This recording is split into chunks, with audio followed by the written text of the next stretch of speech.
What if better mental health, deeper relationships, and a more empowered sex life all started with the conversations we aren't having?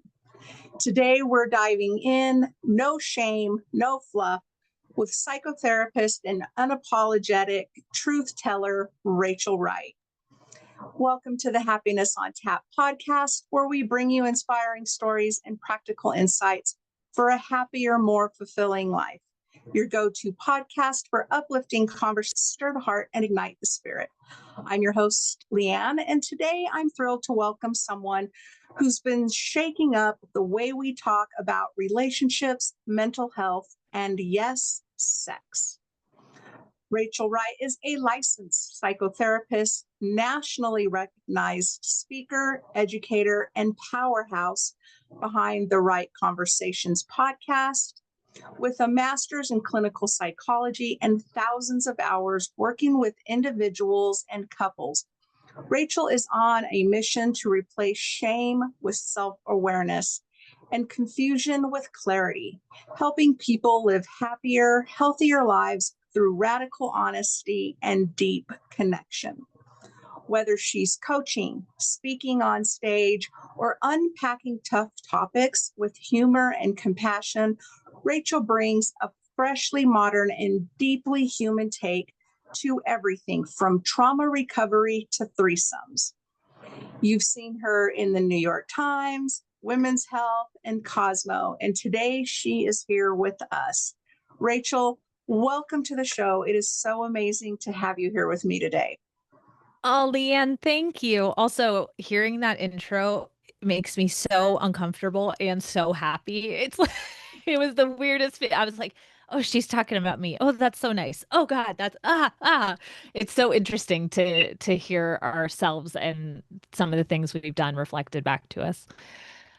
It is, but yours is all rightfully deserved. And I Thank you. enjoy, reading some of the articles you've done. In fact, my husband and I were reading some the other day and just cracking up and having such a good time, just learning things from you about things that we don't normally experience in everyday life. So I strongly recommend people go out and look at those articles and just get to know you. So kind. Thank you. Thank you. Let's start with the basics. What inspired you to specialize in the intersection of sex, relationships, and mental health? That's honestly, thank you for asking that because I hadn't thought about it for a while. Um, I always knew that I wanted to work with relationships and sex within the world of psychotherapy. And then, of course, it has this inherent tie into mental health because that's what I went to school for.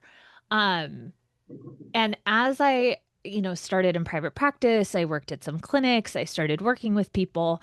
I realized just how little therapists were actually talking to their clients about sex in particular, um, but also like their experience of the intersection of these things. And so it started to feel almost like out of alignment with my personal and professional values to talk about one without acknowledging the other two and how they play in. It's like our relationships affect our mental health. Our mental health affects our relationships. Our sex life informs our relationships and right. They're all so connected. And yet sometimes when we're talking about one, we forget that. And so I felt very like naturally intrinsically inspired to not only focus on the three separately, but like really also address this middle area where they all kind of play in. Thank you so much for doing that. I didn't start therapy until like 5 years ago, and that was one of the first things when I met my therapist that I wanted to share about myself and about my dynamic with my husband, because I wanted her to know the whole me, not just the me Yeah. that was there for the trauma issues that I was having at the time. And I had never been in therapy before, so I didn't exactly know how to approach that initial conversation. other than the form Yeah. that I filled out in advance, which didn't have any of that information. Yeah. And It, that's honestly one of the biggest problems I see in education for therapists is that there isn't a lot of sex ed for mental health professionals. You really have to seek it out. You want to have some sort of specialization in it. There's very minimal training. In fact, I know many therapists who are like uncomfortable talking about sex with their clients. And no shade to them. For me, like you said, Leanne, like you wanted to be known as this whole person, and this is a big part of your life. And so I think it's really important that therapists get training in, basic sex ed, also in kink, also in all of these areas, so that they're able to understand how that impacts other things and how other things may impact those. yeah, for sure. And she was wonderful. She right away disclosed to me that she did not have the knowledge or the education in kink Amazing. and BDSM, but that she was open to learning so that she could relate to me. And That's so, perfect. yeah, I was really lucky. I was able to share everything with her. And I just wanted her to be aware of how I address my husband. I don't call him by his first name. I haven't in 7 years. I'm kind of wondering if I even know what it is most days. He said, but I want you to know in regular conversation, I am going to refer to him as sir. And so that opened that conversation. And so it just kept opening more and more. And as I was talking through my trauma, explaining to her that the dynamic and the relationship with my sir is what really helped me recover from my trauma, because Yeah. the dynamic itself and kink and BDSM really opened up this thing called open, honest communication in relationships, which I had never had. Yeah. Yeah. Having Yeah. a partner who expected that for me. I wasn't allowed to hide my feelings anymore. I wasn't allowed to shut them down. I Oh, had I to love bring this. those things up. So that was such an empowering conversation to have with her, so that she could understand that my healing was as much at home as it was Yeah. sitting in a room In with the her. office. Yep. Yep. It's so beautiful. And just for the record, for anybody, the way, Leanne, that your therapist responded is the biggest green flag in terms of a therapist that isn't a specialist in whatever area it is. The willingness to say, I actually don't know a lot. And I want to learn. I want to learn separate from you. I want to learn with you. Please tell, that openness, because as we know, it's sometimes hard to say I don't know as people. And then when we're in a professional context, sometimes there can be this like pressure that we like are supposed to know everything, which is literally impossible. None of us can know everything about everything. And so I love that she responded to you that way. And that must have been such a healing thing for you too. It was, and it really just changed how we were able to communicate. And like at the end of sessions, she would ask me to recommend, you know, something for her to read or watch so that she could Amazing. be more ready for our next conversation. And that to me was Wow. so helpful, because that conversation never happened with my primary care physician, because my old medical records carried my past history of domestic violence with my previous husband. And that title was Yeah. on the top of my medical record. So when I Mm. went to her, when I was in trauma response and I was trying to communicate but wasn't able to communicate, um, immediately she, one, handed me a prescription for an antidepressant, and two, referred me to a domestic violence counselor. Ugh. Wait, what? Mm. And it wasn't Uh, until uh, I realized that it was literally marked on the top of my medical record that I had domestic violence in my history. I was like, can you take that off? Can you not highlight yeah. that? I mean, whatever that is. But Right. Yeah. And the assumptions that can come with that, especially in the medical field. Like most doctors, most MDs do not get a lot of training in mental health. And ugh, I don't even get me started. That's all we'll talk about. Another conversation. Yeah, yeah. Uh, You talk a lot about unlearning what we're taught in school or society, our thoughts, our beliefs, everything we inherit. What is one main myth that you wish people would let go of immediately when it comes to sex and relationships? oh my God. One is that there is a right amount or right way or right thing that is universal. Yeah, that's it. Drop it. It there isn't it's just it's part of why I have a hard time with some of these like social media conversations around red flags is that yes, absolutely there are some red flags that are universal, like abuse, manipulation, control, right? Like some things of course are universal red flags. But for most things, they aren't. The red flags and the green flags, they're relative to what you're looking for.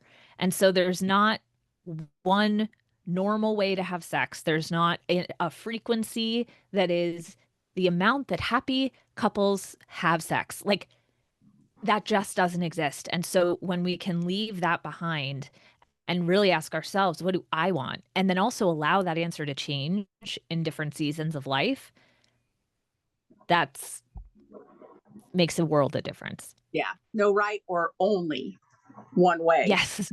Yeah. Yeah. Yeah. Ugh. What patterns or issues do you most often see in your practice when people are struggling in modern relationships, especially in the age of dating apps and Mhm. social media? Oh man. I think a lot of people okay, let me rewind. None of us are taught how to communicate effectively. None is strong. Most of us are not taught how to communicate effectively. And that then translates into how we're communicating over the internet, how we're communicating on a date, how we're communicating post date, texting, calling, in conflict, about sex, about what we want to eat. Most of us are not given the like practical tools on how to express or say no or request something else or how to like fight fairly or how to not be defensive, how to not create an environment where your partner feels defensive. Like we are not given those tools. And so what I see a lot with anybody, it could be an individual, a couple, a triad, a polycule, is that these communication patterns get created and repeated because there is a lack of tools from the beginning. And then what happens is people find themselves in these like repeating patterns, whether it's with the same person or someone else, that they can't seem to get out of. And part of that is because breaking a pattern is really hard. And the other piece of it is they don't really know what to replace it with because they were not taught those tools. So even if they can try to break that pattern for themselves or in a dynamic, they don't really know what to do instead. Um, and so I have found this, if somebody's talking about communicating on dating apps, like their complaint might be, uh, we start talking and then they just like disappear. They just disappear. And then they unmatch me and I don't know. Okay, that could just be because a lot of people suck. Totally. Totally could be. Yep. And how are you communicating? What are you communicating in your profile? How are you communicating when you start messaging? Are you expressing what you want and then they don't want it and they don't have the tools to say, that's not a good fit. Thank you so much. Have a nice life. Like what is happening for us that we're contributing to some sort of dynamic or pattern. And that's not to blame someone, but it's to say, like, there are two people in any sort of relational dynamic, even if that relationship is we just matched on a dating app 30 seconds ago. And we both play a role. And so what is the role? We can't control this other person who, like, whatever. We can look at what our contribution is. That's a perfect answer. And I took one of your recent workshops a few months back, and it was on communication. And that was so valuable for me. Um, and Oh, I I'm could so glad. see so much of my sir in that communication because Mm. I think he way exceeds my experience with good active listening and just all those things and being able to discuss, like you said, our part in that conversation, or Yes. making space before reacting, or having that introspection, like what is my part in this, not just immediately saying, oh, somebody ghosted me, but then we go into ourselves and then we're blaming ourselves and what did I do and what. Right. Right. There's a better way to approach that. What did I do? you Yeah. know Yeah. It's not about blame or shame. It's like, let me look at how I'm showing up in these conversations and just getting curious, like non-judgmentally curious towards yourself. Am I writing every person and just saying, hey, and yeah, then they're just not responding? Like maybe they feel uncomfortable and don't know how to respond to hey. Like again, that's not doing anything wrong. It just could be that it's getting a result that you don't want and there might be an adjustment. yeah. And I think for people to consider the other person on the other end of that conversation is something we're not used to doing. Yes. Yes. It's similar to, you mentioned defensiveness. Like they can just get defensive because that's part of how they see the world or hear things. A lot of the time, though, what I see with people is that one person is actually stating something in a way that will psychologically trigger defensiveness in anyone. And again, that's not their fault. Like we weren't taught how to do this. So it's not about blame or, you should have known better. It's like, here's this different way that you can approach this to actually get the result that you want, which is a conversation with this person and not a wall of defense. Yeah. And that is one thing you and I were talking before we started recording about, Alessandra and Dom Subliving. That was one of, some of the courses that they teach that really help is like how to have the right communication, like how to approach a conversation as a submissive, how to approach a conversation as a dominant, how to have active listening skills, how to learn the best way to have effective communication. And the Yeah. skills I learned just from that and from your course is, stopping, taking a look at what's on your mind, maybe journaling about it. Why am I feeling this way? How can I best communicate? Being present in a conversation, not just jumping to react. These are all like valuable life skills that I have felt like I've only recently learned in the last 5 to 10 years. And I felt like, where was I in school? Or No, you were there. You were there. They didn't teach it. I remember this one moment. I was sitting in one of my classes in my master's program, and I think it was a couples therapy class. Yeah, it was like one of the first couples therapy classes. And they were teaching us these like communication principles. And I remember sitting there taking notes and with my hand because I'm old. I was like, no, this is how people take notes now, but I was doing this. Um, And I remember sitting there taking notes and thinking, like, did I have to get a master's degree to learn this? Like, it was so simple. And yet I had never heard it laid out that easily. I had, like, I was getting a master's degree in clinical psychology, and that is where I learned what non-monogamy was and how to have a conversation. Like, that's crazy. We need to be teaching this not just in a master's program for soon to be therapists. It's insane. So yeah, you were in school, Leanne. They just didn't teach. To know. I thought, man, I missed something altogether. Yeah, I must have been absent that day. And that could have been the case. But yeah, and I feel that way also, like on the topic of mental health and understanding our body and what our body is experiencing, and like understanding the nervous system. Again, was I absent on the day when that was taught in, Right. in biology, or, in any of these science classes, or the brain and understanding what the brain's going through? I just feel like I missed all of that. And so I am learning it now, but it's okay, because I think as we get older, we have a different appreciation for education and knowledge.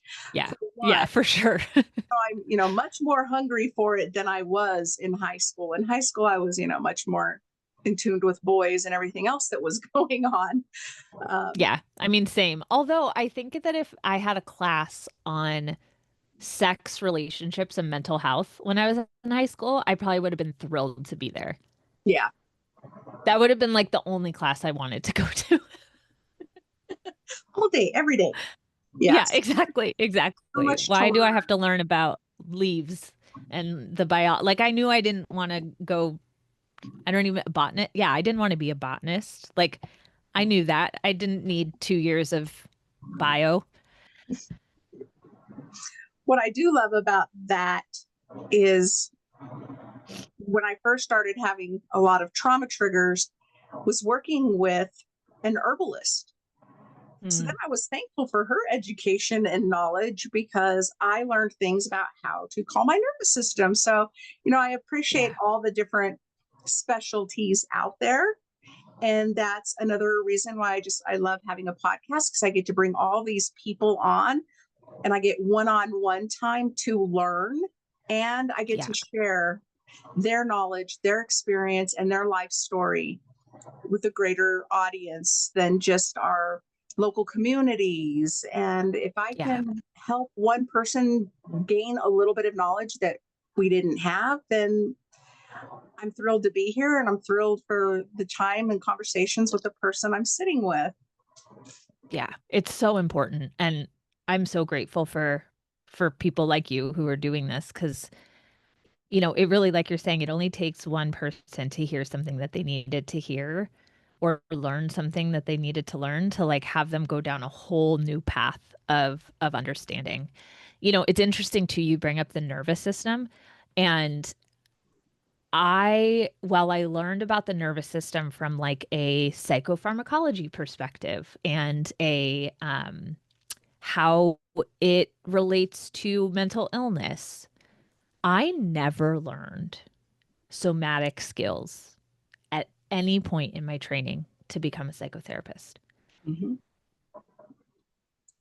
Why? Like there is so much lacking in all of that to say like there's just so much lacking in like our general education. Even when we go on to like pick a lane that we like, there is still stuff lacking. Um, my platonic life partner is a somatic practitioner, and there are things that like I will refer my clients to her because I'm like, you got to go body to brain, and I work brain to body. And sometimes doing those at the same time is so helpful. But yeah, we just got to keep learning, all of us. Yeah, and that is a great, referral thing that we can do, is refer people so that they understand, again, why I launched this podcast, because that was my first part, was bringing in alternative holistic medicine practitioners. So it started with my sound healer, my herbalist, my Reiki practitioner, so that people could learn all these different modalities that are available now Yeah, in the world, and that there's an abundance of those kind of practitioners out there. But if you don't know about it, then you don't know about it. exactly. And so, yeah, Exactly. like I have loved working with somatic practitioners, with sound healers, and doing the whole body, our frequency, our, our breath and what Hmm. it can do, and learning meditation and what that means. And I mean, just all of it has been this magical journey. So it's So wonderful. So so wonderful. wonderful to, have that and to be able to refer those people out to more and more people so that we can all heal, we can all learn, we can all grow. Yeah. And the more people that we know about, the more tools that we know about, not everything is going to be for everyone. And so it's like the more that we know, the more options we have. We can try something and say like, I don't think that that's for me. Okay. Next thing. Like it's not the end of the world. And sometimes the best outcome is figuring out that you don't like something, right? It's like, okay, check, moving on. Mm-hmm. Absolutely.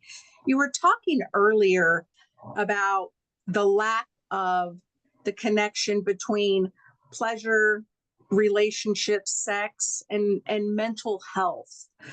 Can you share a little bit more about why that is often overlooked and how you, in your practice, really flip that script?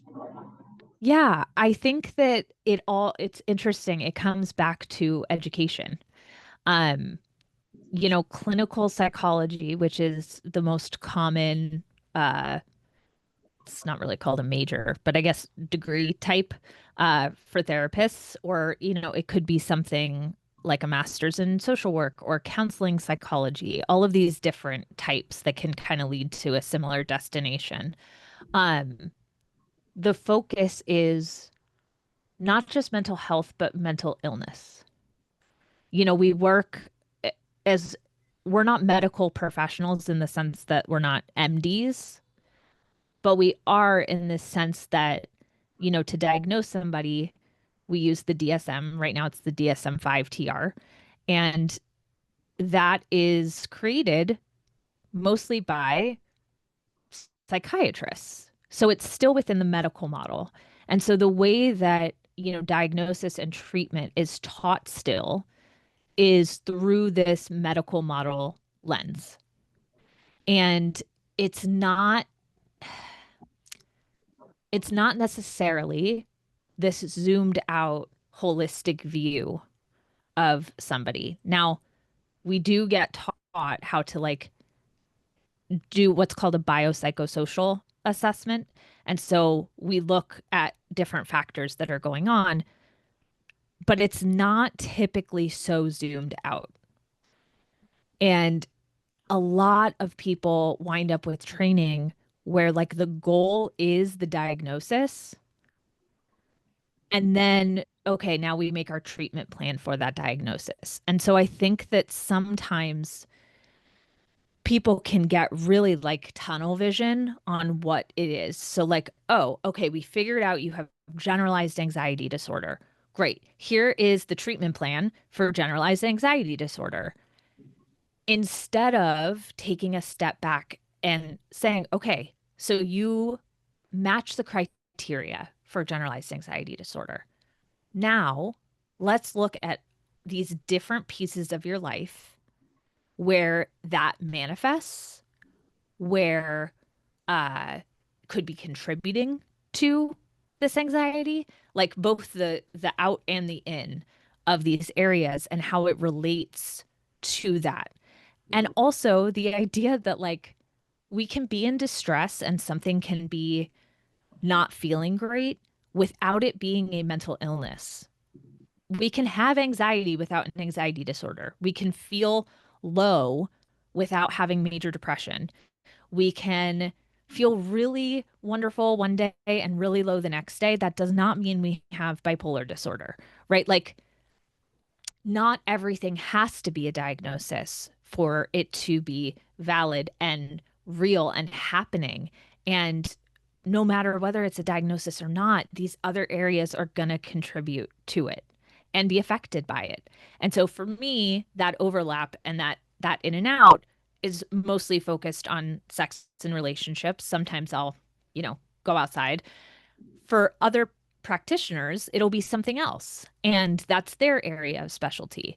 Um, but yeah, I think it really does all stem back to education. I was really lucky. The master's program that I went to had a really big emphasis in um, anti-racism and multiculturalism and uh, understanding kind of the limitations of what me as a cisgender white woman can do in the therapy room and how that can play out. And so my school kind of took a bit more of a holistic approach, and it kind of felt like they tried to weave in the classes to overlap each other in that way, which was great. But I know from talking to many, many people over the years that like that's not the case for everybody. Um, so yeah, I think that people just pick a niche and go with it because that's kind of what they're told to do. And that makes sense. Well, I'm glad you picked your niche. Thank you. Thank you. Me too. I love it. I can't imagine working in any other niche, to be honest. And I think, you know, the holistic side of any kind of specialty is the ability to, like you said, kind of zoom out and maybe help people look to the root cause, not just identify a diagnosis and create a treatment plan going forward with things that, this is how we're going to treat this diagnosis. But like you said, how is it coming in? How is this portraying itself in your relationships and uh, in everything? And where does this come from? Yes. Because Yes. I think for people, if we don't ever take the time to really do that introspection, um, or look at where these things are coming from, we're really only healing part of the problem. Yeah. Yeah. And as you're saying that, I can like hear uh, a naysayer kind of like, well, sometimes it's chemical, sometimes it's just a chemical imbalance. And that's true. Sometimes it absolutely is. And for those cases, go to a psychiatrist, you get your medication and go on your merry way. And even if it's started from a chemical imbalance, whatever you've been experiencing is going to have an impact on your life. Like, even if the anxiety started from a chemical imbalance, that anxiety probably affected how you moved through the world for however much time was between when you first started experiencing it and when your medication kicks in. So even if it's quote unquote just a chemical imbalance, doesn't mean that there's not that unearthing to do still. Yeah. Yeah, I think so too. I think I've enjoyed the unearthing part of it, although it was very, some of it was very scary, and you don't really always want those answers. But Yeah, for me, I think it was more empowering than it was frightening, that's and great. I tried to lean into it because it wasn't like I was clueless about what my body was going through or my experiences in childhood. I knew about Yeah, those things, yeah, but to be able to go a little deeper, and I've loved learning from even people who their specialty is like ancestral healing.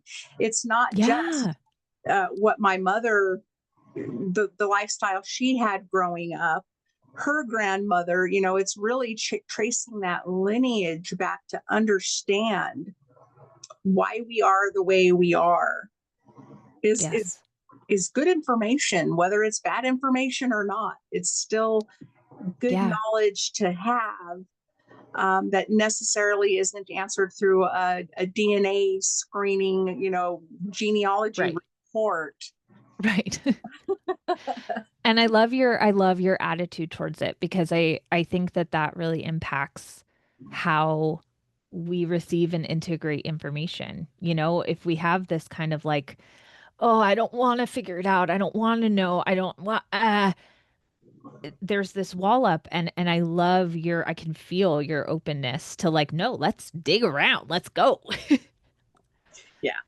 I'm glad I have that as well. I think that's what helps me move through understanding a lot of things. Yeah. Plus, I think like what I want to talk to you about next is like, what does role play, you know, help in like being able to communicate and healthier Mm. relationships? So I think just having this huge curiosity Yeah. has helped me be more open to a lot of things to help me communicate. Yes. Yes. It is. So think about like kids playing dress up. Sometimes when we put on another identity, whether that is a costume as a kid or we're taking an improv class and we're, being a character or we're doing a play or a musical, whatever, there is something very powerful and freeing about you being someone else and how that person would see the world and how that person might respond. And specifically with sexual play, being able to express certain desires when you are in a role can allow you to express your desires with like a permission slip of, you're playing this character.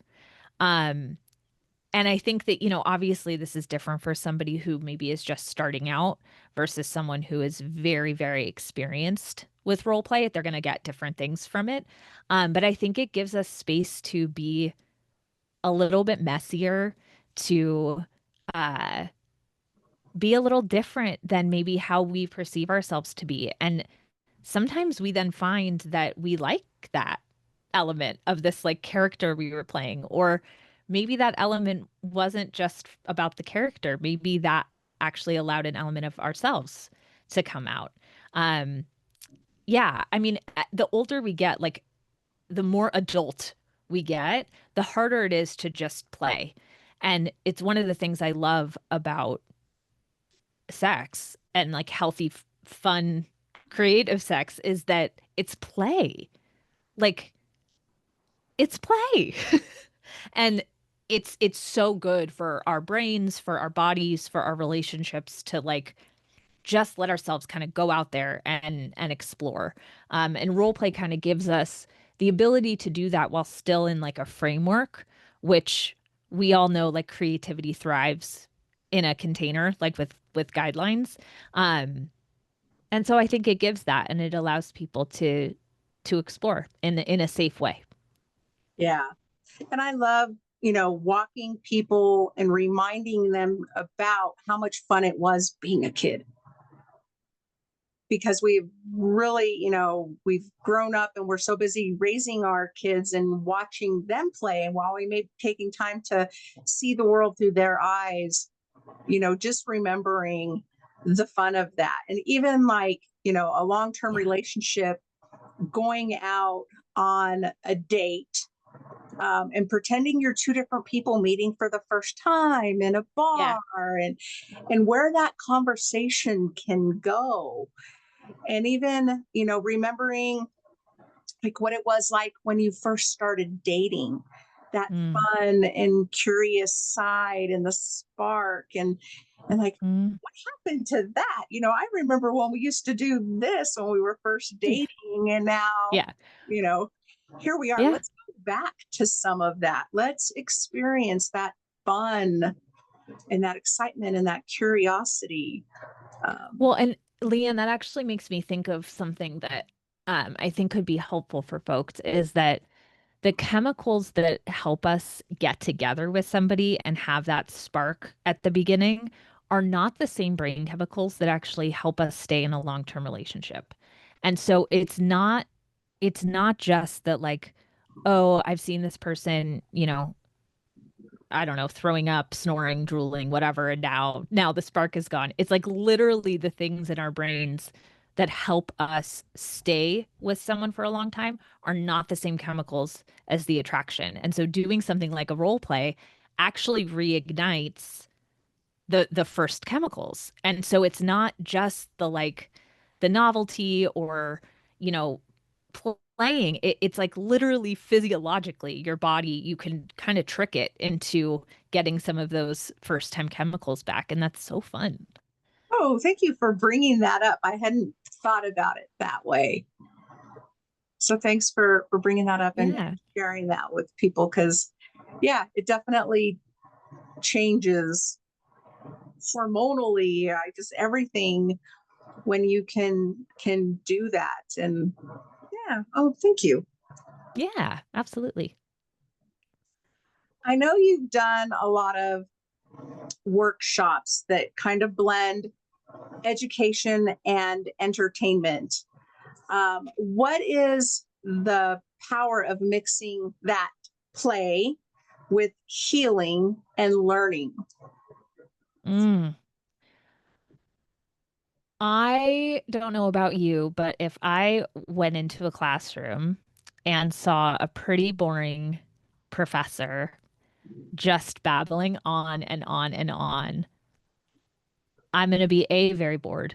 And B, if they're teaching me about something that is pushing up against my beliefs or I'm having a hard time taking in, they're not going to really do themselves any favors. They're not going to permeate my shell by just like, and then sex is when da, da, da, da, da. Right. I'm going to be like, I don't know, and just tune it out or go on my phone or whatever.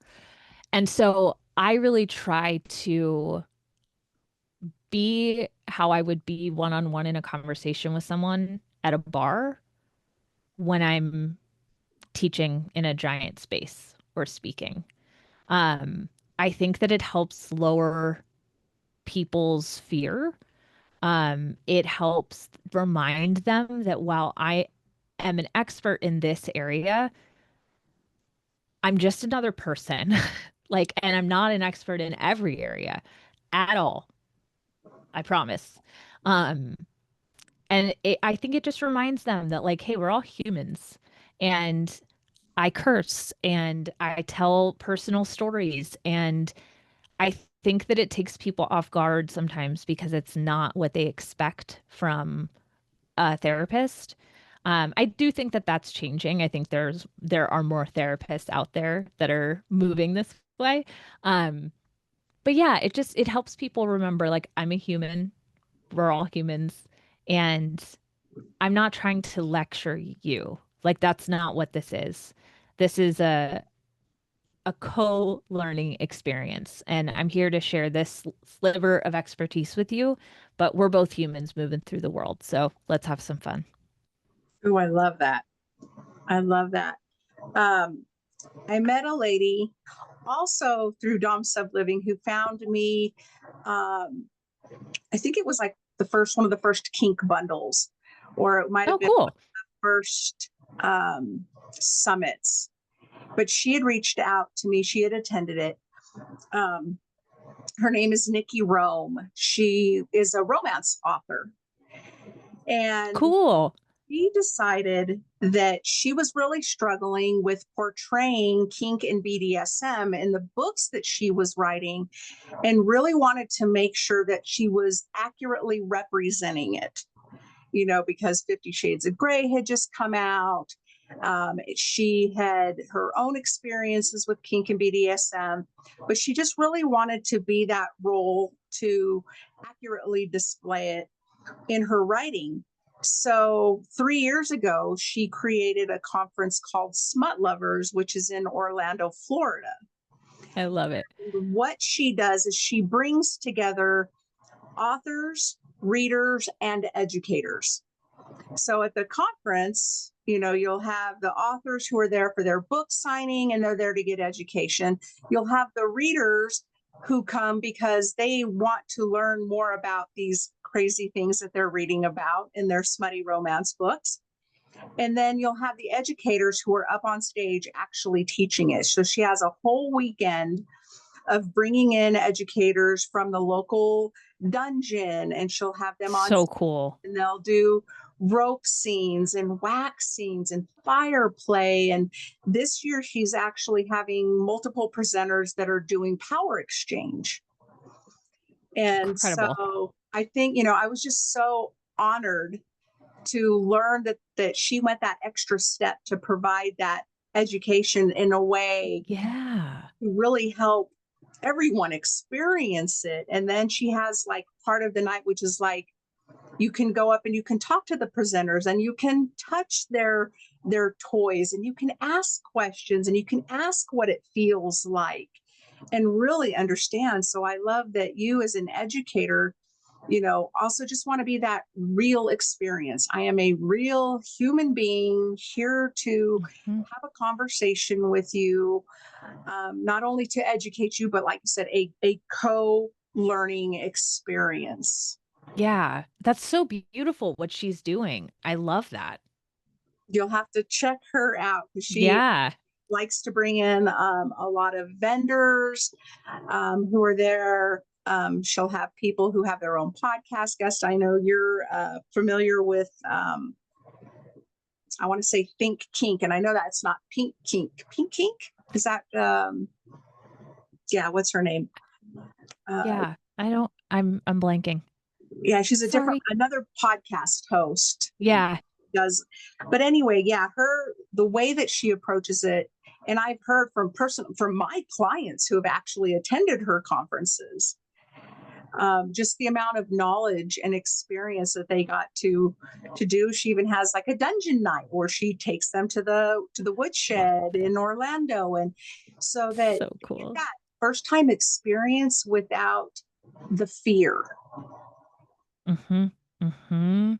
We're all going in together. You're not doing this on your own. You're not alone in this. So Yeah.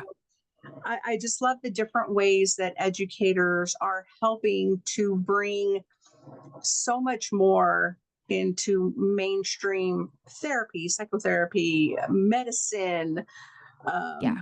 relationships. I mean, everything, because we are a whole being. We're not Yes. just parts of us. So that is so beautiful. Yeah. Ugh, love. Yeah, the integrated stuff. I mean, I think that that's a big reason why um more and more conferences are like using multiple topics and modalities to kind of address like an overarching theme. Because we all learn differently and we all move differently and have different histories and different things are going to resonate with some of us that don't with others. It's yeah, it's wonderful. hmm And it made me think of one thing she was talking about. I had her recently back as a guest on my podcast, on my Kink podcast.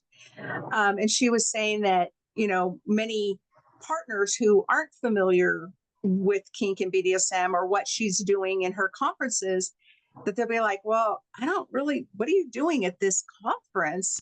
And she had one of her staff actually, videotape and show this is what the conference room looks like. It's just like a regular conference room with chairs and a stage and presenters, and here's tables for all the vendors. And it's still it's a It's a conference. Yeah. Yeah. it's a conference. It's just with education in an area where people just haven't had that education. Hmm. And so, Hmm. yeah, I love it. Exactly. Exactly. I love it. What does it look like? Well, it looks like a conference. It looks like a conference. Yeah.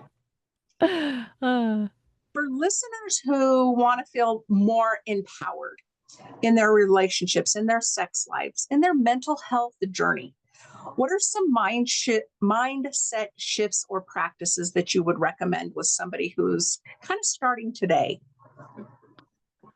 One of the first things that comes to mind is releasing this idea that you should have known and really like shifting that into I don't know and I want to know, which will then set you up to learn and then you'll know.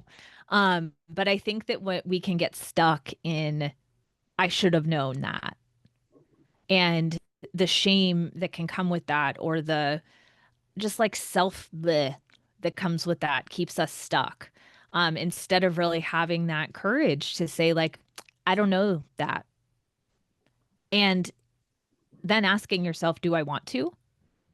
And if the answer is no, honor that. Like, we don't all have to know everything about everything.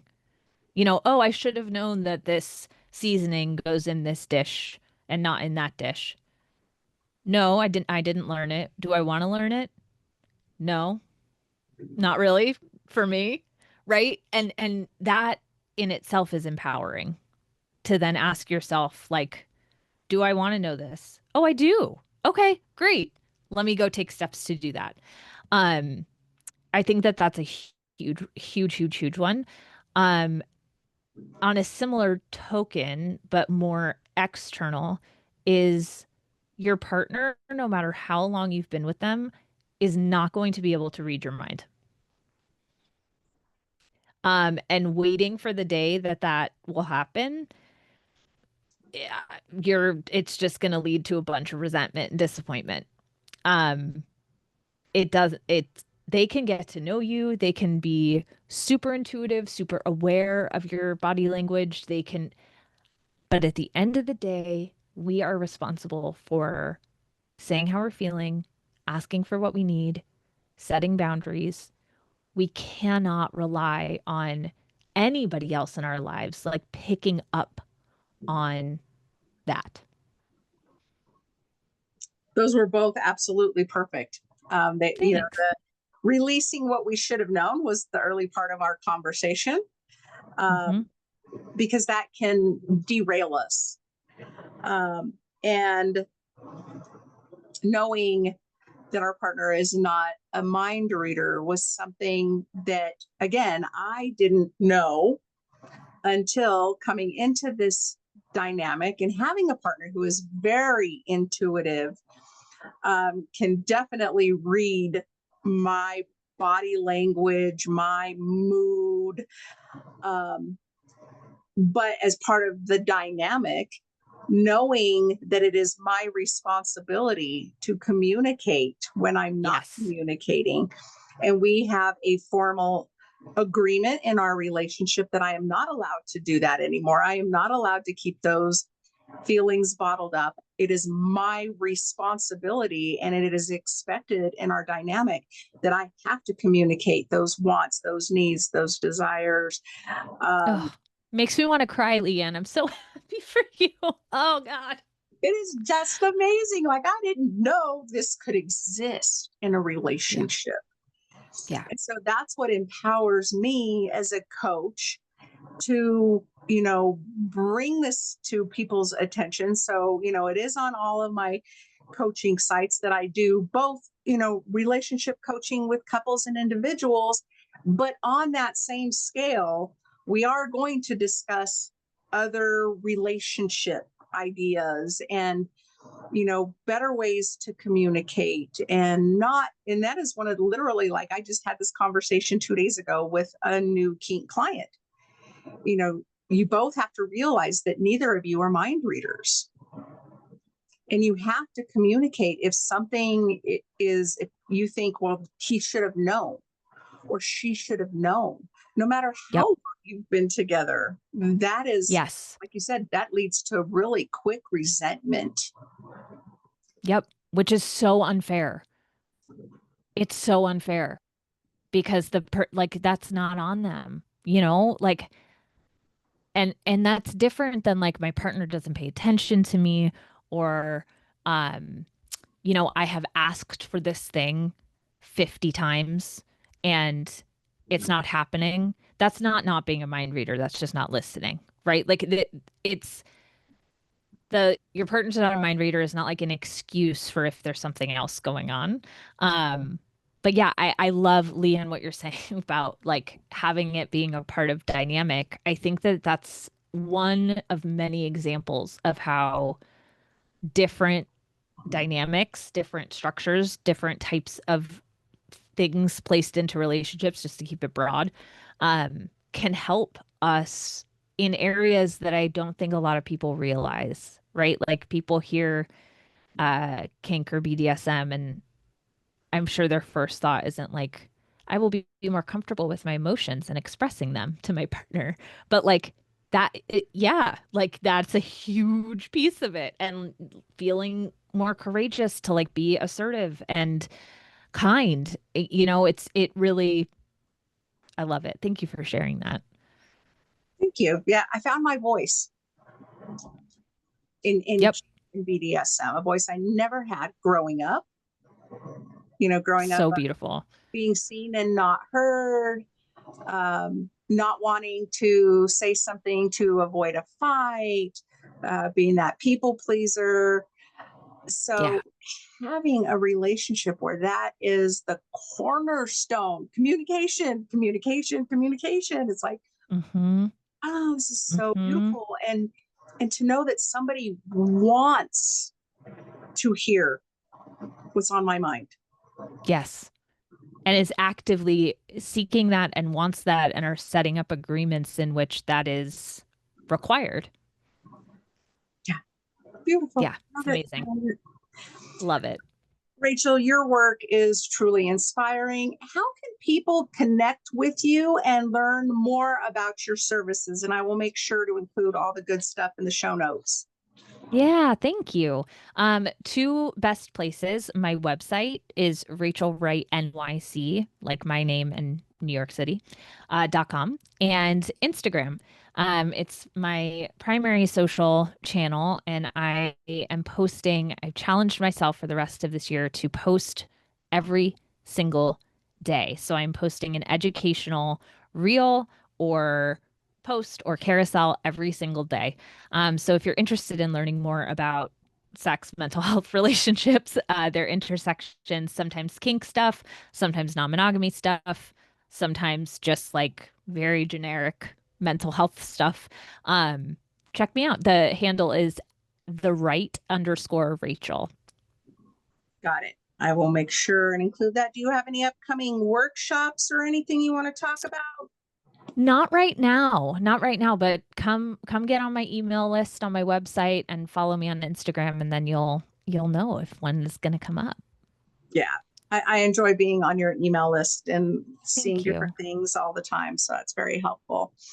Thank you. Um, Thank you for such a powerful, unfiltered, and truly enlightening conversation. I hope that everyone walks away feeling not just informed, but empowered to think differently about their relationships, about mental health, and about their sex life. Um, Rachel, you remind us that healing doesn't have to be clinical or cold, it can be honest, human, and even humorous. And Hmm. joy and real sustainable happiness often starts with the courage to ask those hard questions, to have better conversations. For our listeners, make sure you follow Rachel, dive into her work, check out her website, get on her email list. There's so much information out there, new stuff coming up. And until next time, remember that your happiness is not a destination, it's a practice. And it starts with choosing to show up every day. Rachel, thank you so much for your time, for being here, and for everything you have shared.